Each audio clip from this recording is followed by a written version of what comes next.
Welcome, traveler of forgotten truths. You did not arrive here by accident. Something ancient inside you has guided your steps. A whisper, a longing, a question that refuses to sleep. Is there more to me than this body? Is there something eternal that lives beyond the breath? Tonight, we journey beyond the edge of reason into a story not told but remembered, a story of the soul. Part 1. Ancient Origins. When the body sleeps, does the soul wander? For centuries, this question has echoed across temples, tombs, and battlefields, whispered by priests, feared by rulers, and believed by millions. We begin not with science, nor with logic, but with something more ancient: memory. The memory of our ancestors, carved on stone tablets, painted on cave walls, sung into chants across deserts, mountains, and seas. Long before the first microscope or telescope, humanity already sensed that we were more than flesh. That deep within our chest, beneath the heartbeat behind the breath, something unseen burned with light and knowing. They called it many names: Ka, Egyptian; Atman, Vedic India; Psyche, Greece; Hun and Po, China; Nefesh, Hebrew. But across every language it pointed to the same mystery: the soul. Ancient civilizations and the eternal flame. Let us begin in Kemet, ancient Egypt. The Book of the Dead, carved onto papyrus over 3,000 years ago, teaches that every person carries a Ka, life force, and Ba, personality, soul. When death comes, these parts separate but not vanish. The Ka remains near the body, and the Ba journeys through trials in the Duat, the underworld. If judged worthy, the soul becomes immortal in the field of reeds. What's curious is this. In 1922, when Howard Carter uncovered Tutankhamun's tomb, not only were mummified remains found, but also ritual texts, complete guides for the soul's passage. These weren't metaphors. The Egyptians treated the afterlife as real geography. The soul was not a belief, it was a traveler. Across the sea in India, the Rigveda speaks of the Atman, eternal, unborn, and indestructible. The Bhagavad Gita states clearly, weapons cannot cut it, fire cannot burn it, water cannot wet it, wind cannot dry it. The soul is eternal, unchanging. Are these just poetic metaphors? Or encoded wisdom passed from another time? In Greece, Socrates said before his execution, "I am not my body. The body is merely a shell. The soul shall go on." We find the same in ancient China, where the soul splits in two. Hun, yang soul, rises to heaven. Po, yin soul, stays with the body. Death does not end the soul, it fragments it. Taoist mystics claim to see these forms leave the dying, sometimes glowing, sometimes weeping. And in Mesoamerica, the Maya believed the soul could leave the body in dreams, traveling through dimensions. Shamans trained to anchor it, to protect it during night journeys. Loss of soul, called susto, was known to cause sickness. What unites all these civilizations? They never met, never shared language or culture. Yet all believed in the same invisible truth. Something leaves the body at death. Something survives. Part 2. Near-death experiences and the science that can't explain. When the heart stops, why do some see the light? For centuries, death was seen as final. But in the last 50 years, thousands of people around the world have died and returned. And what they describe defies every textbook in biology. They are the returned, the ones who clinically died, whose hearts stopped, brains flatlined, but who came back with memories. Not dreams, not hallucinations. Clear, vivid memories. One of the most famous cases is that of Dr. Eben Alexander, a Harvard neurosurgeon who once dismissed all talk of the soul. In 2008, he contracted a rare brain infection and fell into a deep coma. His neocortex, the part responsible for consciousness, was completely shut down. By all medical logic, he should have had no experience. But what he reported upon awakening shook the scientific world. "I was in a place of light. I heard music that flowed like water. I felt connected to everything. It was more real than real." He wasn't alone. The Near-Death Experience (NDE) Research Foundation has collected over 5,000 detailed accounts from people of all ages, cultures, and religions. They report leaving their body and floating above it, hearing conversations in distant hospital rooms, traveling through tunnels of light, meeting deceased relatives, feeling overwhelming peace, love, and unity. What's striking? Many of them were children too young to have religious ideas, too innocent to fabricate such elaborate stories. What science can't deny. Scientists tried to explain these experiences as lack of oxygen, brain chemicals, hallucinations under stress. But these don't add up. Why? Because in many cases the brain was not functioning at all. No electrical activity, no oxygen. Yet these people returned with memories richer and more structured than waking consciousness.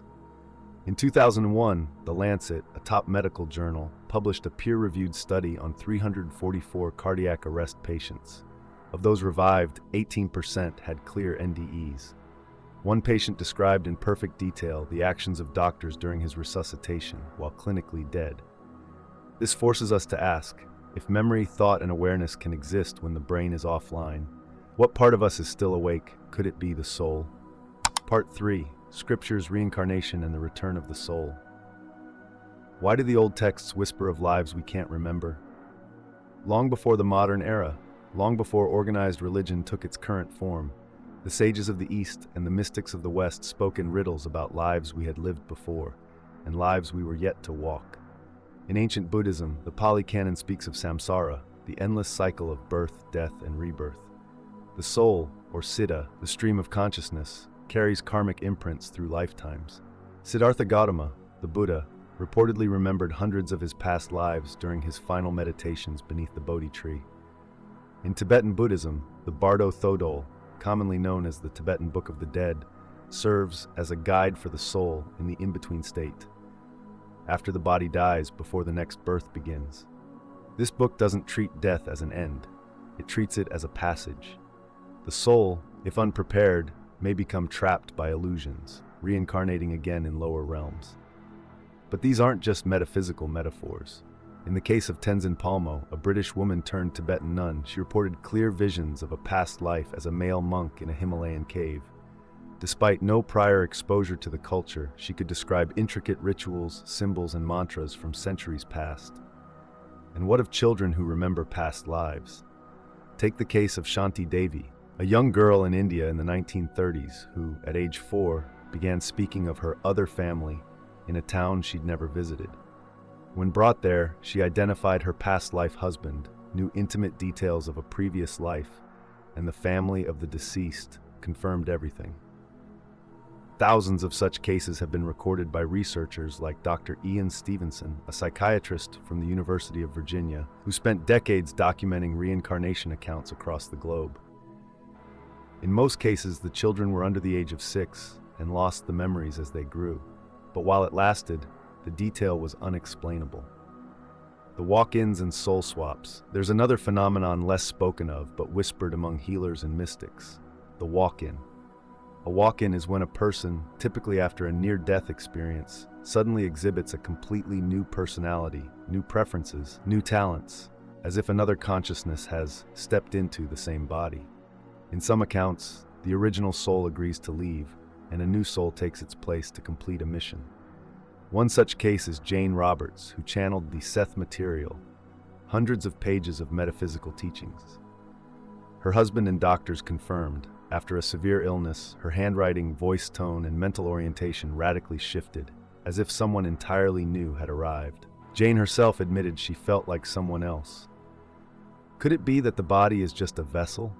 That what we call self is merely who is driving it today? Part 4. The soul in modern times. Science, energy, and the unseen field. Can the soul be measured?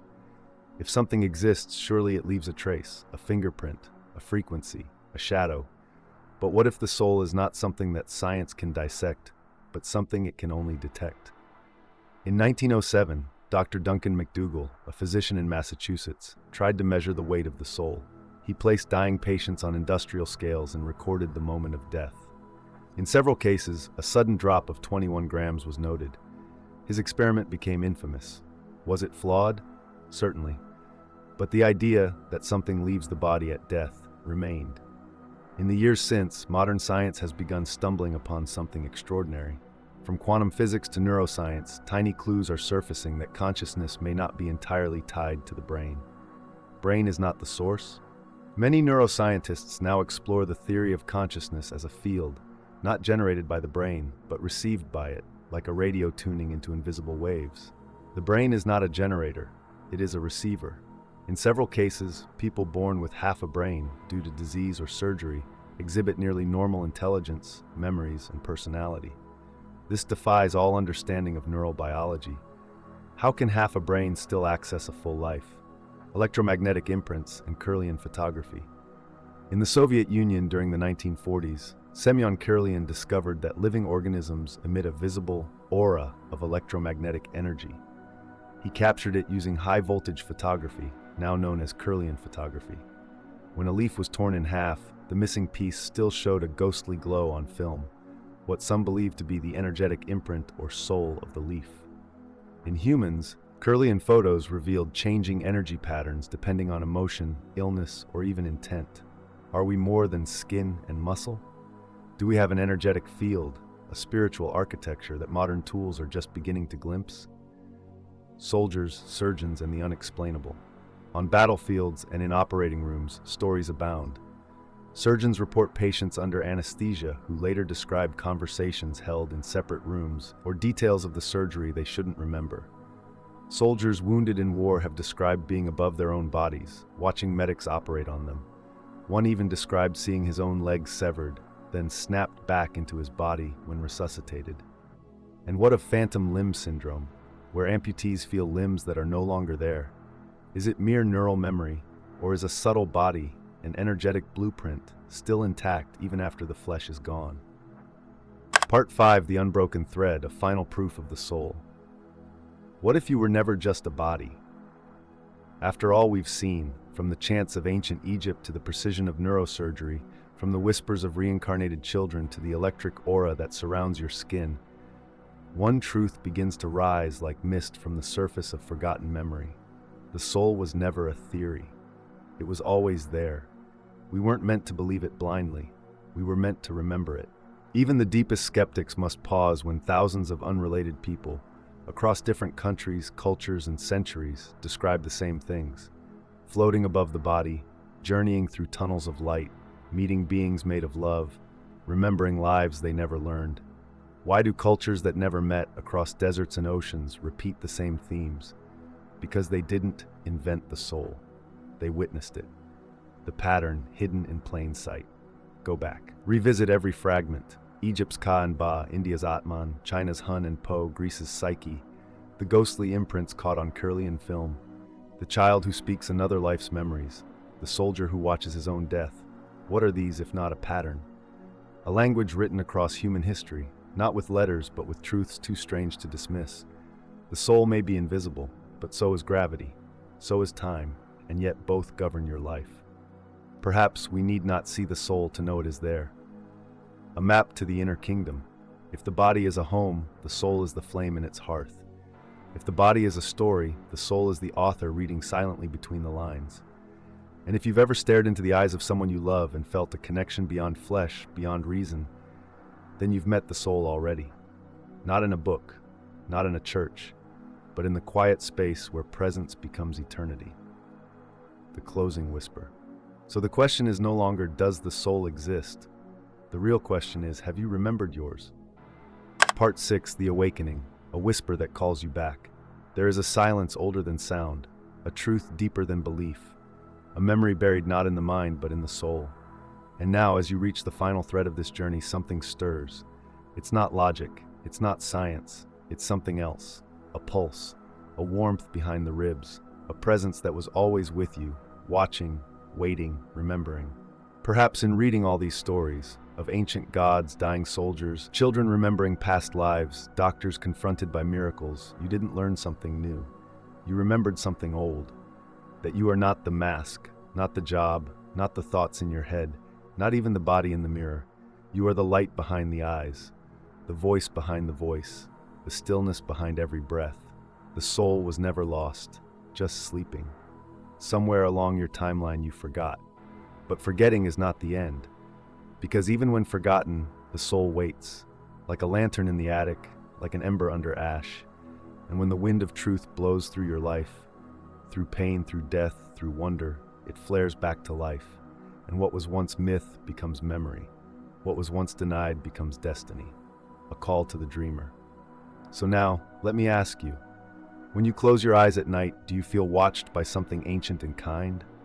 Have you ever cried without knowing why? Dreamed of places you've never seen?